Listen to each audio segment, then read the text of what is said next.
ici dans la maison de Marion. Il y a bientôt 8 ans, nous avons perdu notre fille Marion, du harcèlement, un concept que je ne connaissais pas.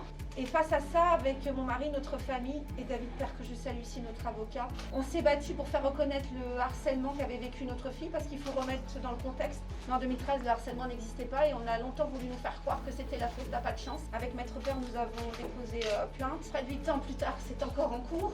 Il faut voir les jolies choses. Depuis 5 ans, on a écrit un livre avec mon éditrice.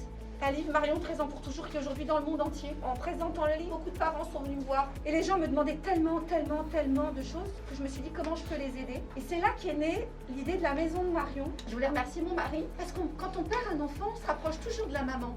Mais on oublie la fratrie, les cousins, les parents, les grands-parents. Et la maison de Marion, c'est ça. Prendre en charge la famille qui a besoin d'aide, on se sent démunis.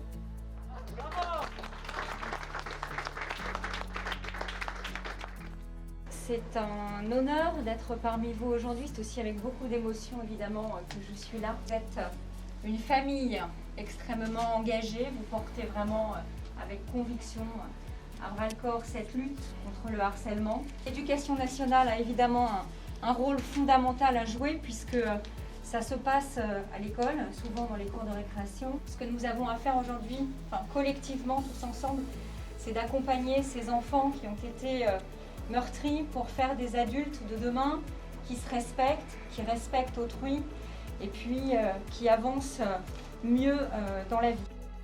Alors la région est très puissamment investie dans la lutte contre le harcèlement scolaire et aux côtés de Nora Fraisse. Nora a eu le prix remis par la région du courage et du dépassement.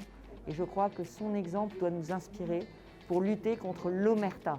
L'omerta, c'est quand on ne dit rien. L'omerta, c'est quand, même à l'école, on regarde sans rien dire.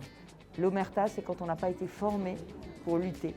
Donc il faut évidemment former les professeurs, il faut sensibiliser les élèves. On peut être agresseur, on peut être agressé. Il faut avoir le courage d'arrêter le harcèlement scolaire. Je suis évidemment ravi de l'ouverture de la maison de Marion.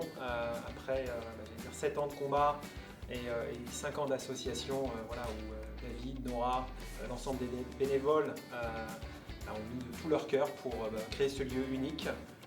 Aujourd'hui, c'est l'avènement de beaucoup de travail, parfois beaucoup de larmes, mais un résultat qui vaut le coup et qui apportera beaucoup aux jeunes, à leurs parents, et qui aidera à lutter contre ce fléau du cyberharcèlement. On est tous très heureux que ça puisse ouvrir aujourd'hui. On a tous travaillé ensemble durant des mois pour que ce projet puisse se mener et qu'on arrive aujourd'hui ici. On espère que ça ira encore plus loin prochainement. On a connu l'association Marion la main tendue sur un salon qui s'appelle le Kid Expo à Paris. Puis on s'est vite rendu compte qu'on travaillait sur les mêmes thématiques, le cyberharcèlement. On s'est dit qu'on allait pouvoir monter des projets ensemble parce que seul on ne peut pas y arriver. C'est une immense fierté d'être présent ici auprès de Nora et de toute son équipe pour inaugurer cette belle maison de Marion pour une cause qui nous tient tous à cœur.